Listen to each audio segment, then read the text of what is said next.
How long do you think you could live without electricity?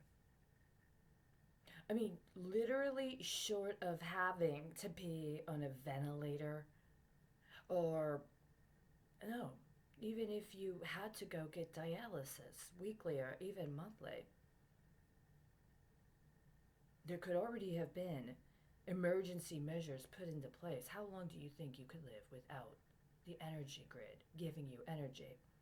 Here's another question. Yes, last year there were mandated drawdowns from the Strategic Petroleum Reserve.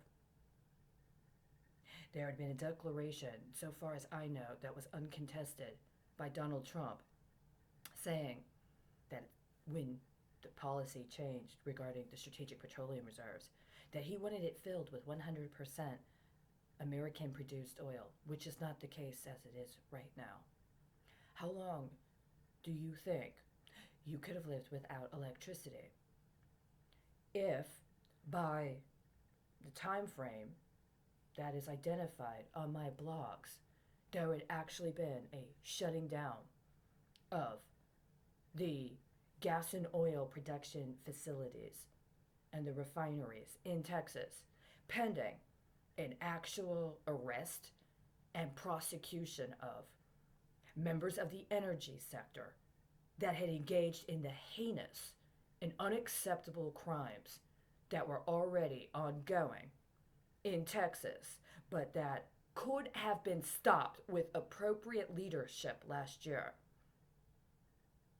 It wouldn't have even had to have been a long time if the energy grid had to be shut down, and it wasn't because of an ice storm in the dead of an unseasonable cold snap that left people so vulnerable and helpless to the elements. It was actually during a time frame where it was relatively warm.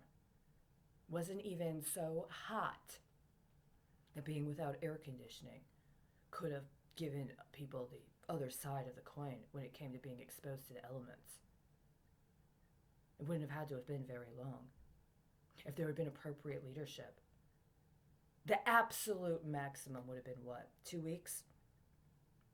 If there had actually been leadership, political leadership in Texas, if there had actually been command in Texas and not whatever the fuck else got set up last year. Billions of dollars of unpaid service fees. You don't want to be honest about what those unpaid service fees are and what you tried to extort people into accepting during this so-called cold snap. No, that's not acceptable. All of that would have already been addressed, and I'm sorry. We'd have to be learning how to acclimate to understanding that your mirage of celebrity, tax evasion, was no longer the dominant trend when it came to us getting what we needed. I believe that Texas would already have adjusted by now. It might have been awkward. There might even have been some moments of civil public unrest. We would have already been able to have made the transition. And we wouldn't have been in a situation where opportunists who had already entrenched themselves and played along with it thought that they were going to do what? Because I know what the next stage could be.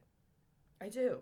And I know that with the bad faith and with the irresponsibility that was otherwise exhibited, I know what on a certain level is justified. Right? So that's kind of the situation we're in. There shouldn't have even been that. Who decided it was okay to say, well, because of COVID-19, we're going to temporarily halt all of these fees, all of these costs. You're going to give people a year to lapse on their bills, and then who's supposed to pay them at the end of the year?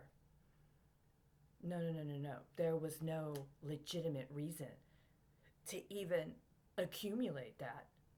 There was nothing legitimate about even having those charges to begin with. They should already have been taken out of the equation. And so too should the political opportunists that think they're somehow going to try to cover up for the crime, including as specific advantages they have tried to accord themselves by letting this happen for a year and now trying to compel bankruptcy to entities that should already have been shut down for crime. Bankruptcy is not the same as prosecution for organized crime. It's not the same for prosecution of organized crime.